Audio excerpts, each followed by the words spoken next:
'cause I got the keys, babe. Don't wanna wake up one day wishing that we'd done more. I wanna live fast, never look back, so we're here for. Vulkanisme merupakan kegiatan gunung api yang terjadi karena aktivitas keluarnya magma sampai ke permukaan bumi. Proses keluarnya magma ke permukaan bumi disebut letusan gunung api atau erupsi. Jika dilihat berdasarkan strukturnya, gunung api terdiri atas magma, kawah utama, kawah samping, pipa kawah, kerucut parasit, dan leleran lava. Adapun struktur gunung api dapat dilihat sebagai berikut. Yang pertama, magma, yaitu bahan silika cair pijar yang terdiri atas benda padat, cair, dan gas yang terdapat di dalam litosfer dengan suhu 900 derajat Celcius sampai 1200 derajat Celcius. Yang kedua, kawah utama, yaitu lubang erupsi berdiameter kurang dari atau sama dengan 2 km yang terletak di bagian puncak gunung api sebagai erupsi pusat. Yang ketiga, pipa kawah, yaitu suatu lubang atau rekahan yang merupakan bidang lemah pada kerak bumi tempat magma menerobos ke permukaan bumi. Disinilah terjadinya erupsi gunung api. Selanjutnya, kawah samping, yaitu lubang erupsi berdiameter kurang dari atau sama dengan 2 km yang terletak di bagian lereng tubuh gunung api sebagai hasil erupsi samping. Kemudian, kerucut parasit, yaitu kerucut yang terbentuk dari akumulasi material hasil erupsi di luar kawah utama yang terletak di bagian tubuh gunung api dengan ukuran lebih kecil dari kerucut gunung api utamanya. Yang terakhir, leleran lava, yaitu lava yang mengalir dari lubang kawah sebagai akibat keluarnya magma ke permukaan bumi. Aktivitas naiknya magma ke permukaan bumi terbagi menjadi dua. Yang pertama, intrusi magma. Yang kedua, ekstrusi magma. Intrusi magma adalah proses penerobosan magma melalui retakan dan celah pada lapisan batuan litosfer yang tidak sampai ke permukaan bumi. Sedangkan ekstrusi magma adalah pergerakan magma dari perut bumi ke permukaan bumi. Jadi, pada saat intrusi, magma tidak sampai ke permukaan, dan pada saat ekstrusi, magma sampai ke permukaan. Saat intrusi magma, ada beberapa bentuk yang dihasilkan. Yang pertama, lakolit. Lakolit adalah magma yang menyusup di antara lapisan batuan yang menyebabkan lapisan batuan di atasnya terangkat, sehingga menyerupai lensa cembung, sementara permukaan bawahnya tetap rata.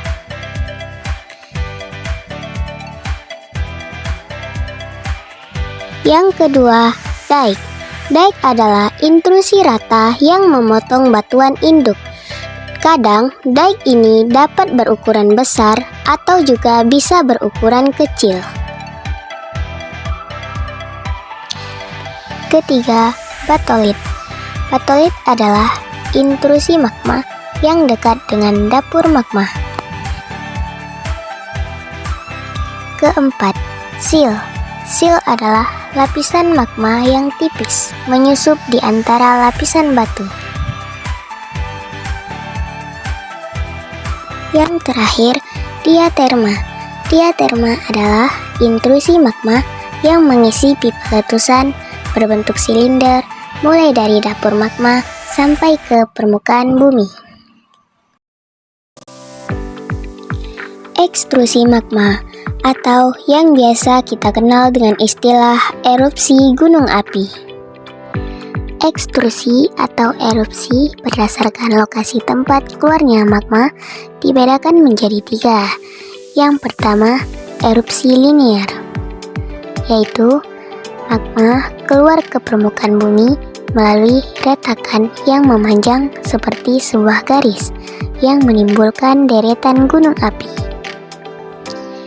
Yang kedua, erupsi areal, yaitu magma keluar dari dapur magma yang letaknya sangat dekat dengan permukaan bumi, sehingga mampu membakar dan melelehkan lapisan batuan di sekitarnya sampai membentuk lubang yang sangat besar. Yang ketiga, erupsi sentral, yaitu magma keluar melalui sebuah lubang atau pusat erupsi sehingga membentuk kerucut gunung api yang berdiri sendiri. Berdasarkan kekuatannya, erupsi dibedakan atas leleran dan ledakan. Leleran atau efusif, yaitu proses erupsi berupa leleran lava melalui retakan-retakan. Efusif terjadi jika magma sifatnya encer dan kandungan gasnya relatif sedikit. Sedangkan ledakan atau eksplosif, yaitu proses erupsi berupa ledakan yang memuntahkan bahan-bahan piroklastik di samping leleran lava. Eksplosif terjadi jika magma sifatnya kental dengan kandungan gas yang tinggi sehingga tekanannya sangat kuat. Tipe-tipe letusan gunung api. Terdapat 7 tipe letusan gunung api, yaitu 1. Tipe Saint Vincent. Pada tipe ini, skala letusannya relatif sedang, tetapi intensitasnya cukup tinggi. Lava yang keluar dari dapur magma yang dangkal bersifat kental, menghasilkan tipe gunung api stratovolcan. Tipe kedua, tipe Merapi. Mengeluarkan lava kental sehingga menyumbat mulut kawah, mengakibatkan tekanan di dalamnya semakin kuat untuk memecahkan sumbatan lava yang akan keluar. Letusan ini menghasilkan awan panas yang biasa disebut dengan wedus gembel. Tipe letusan ini terjadi pada Gunung Merapi di Jawa Tengah. Tipe ketiga, tipe Hawaii. Tipe ini skala letusannya relatif kecil, tetapi intensitasnya cukup tinggi. Lava yang keluar dari kawah bersifat cair, dan tipe ini menghasilkan bentuk gunung api perisai. Tipe keempat, tipe Stromboli. Tipe ini dengan letusan terjadi pada interval waktu yang hampir sama. Tekanan gas cukup kecil, tetapi terus-menerus mengeluarkan eflata serta material padat. Tipe kelima, tipe vulkano. Tipe ini mengeluarkan material padat dan cair, seperti bom, lapil, dan lava. Tipe ini adalah letusan gunung api pada umumnya, memiliki dapur magma yang dangkal dalam, tekanan yang sedang tinggi. Tipe ini terdapat pada lapisan Gunung Semeru di Jawa Timur. Tipe keenam, tipe Pele, yaitu tipe yang terjadi karena penyumbatan di puncak gunung api yang berbentuk seperti jarum pada bagian kawah, menyebabkan tekanan di dalamnya bertambah besar. Saat penyumbatan semakin tebal dan kawah tidak kuat menahan sumbatan, maka terjadilah letusan. Yang terakhir, tipe Peret atau Plinian. Tipe ini mengeluarkan material yang dapat menghancurkan puncak gunung, sehingga membentuk kaldera. Ciri tipe ini adalah gasnya yang sangat tinggi hingga 80 km. Di ujung gunung terlihat awan menggumpal. Contoh tipe ini terjadi pada Gunung Krakatau tahun 1883. Terdapat 4 macam benda vulkanik akibat erupsi, yaitu lava, lahar, eflata, dan eksalasi atau gas. Lava yaitu magma yang meleleh sampai ke permukaan bumi melalui letusan gunung api. Lahar yaitu lava yang telah bercampur dengan bahan-bahan di permukaan bumi seperti batuan, pasir, tanah, dan air. Selanjutnya eflata Eflata adalah batuan yang ukuran butirnya dibedakan atas bom, lavili, kerikil, vulkanik, dan abu vulkanik. Eksalasi yaitu berupa nitrogen, belerang, dan gas asam. Terdapat 3 jenis gunung api, yaitu mar, kerucut, dan perisai. Yang pertama, gunung api mar. Gunung ini terjadi karena erupsi eksplosif. Biasa terjadi satu kali, disebabkan oleh dapur magmanya yang terlalu dangkal. Pada saat terjadinya letusan, banyak material padat atau eflata yang dikeluarkan dari gunung tersebut, sehingga terbentuklah kaldera atau kawah besar di atas puncak gunung. Contoh, Gunung Dieng, Gunung Gamalama, dan Gunung Tambora. Kedua, gunung api kerucut atau strato. Berbentuk seperti kerucut, terjadi karena erupsi efusif dan eksplosif yang terjadi secara terus-menerus dan bergantian, sehingga lereng gunung ini terdiri dari bermacam-macam lapisan batuan.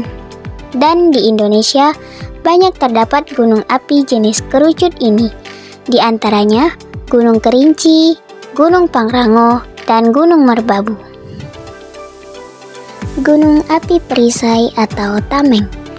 Pada gunung ini, jenis magmanya encer dan aliran lavanya menyebar dan menutupi daerah yang luas, sehingga terbentuklah lereng yang sangat landai. Contohnya, terdapat pada Gunung Mauna Loa dan Mauna Kea di Hawaii. Secara rinci, manfaat dari adanya gunung api antara lain sebagai berikut. Yang pertama, abu vulkaniknya dapat menyuburkan tanah sehingga cocok untuk lahan pertanian. Selain untuk lahan pertanian, lahannya juga subur untuk tanaman hutan yang berfungsi sebagai pelindung tanaman air. Yang kedua, material hasil letusannya banyak dimanfaatkan untuk bahan galian seperti pasir, batu, kerikil, obsidian, dan belerang. Ketiga, sebagai tempat pariwisata karena lingkungannya yang indah dan segar, seperti adanya kawah, permandian air panas, dan geyser. Contohnya di Gunung Bromo dan Tangkuban Perahu. Keempat, sebagai sumber pembangkit listrik tenaga panas bumi, seperti yang ada di Kamojang dan Gunung Salak, Jawa Barat.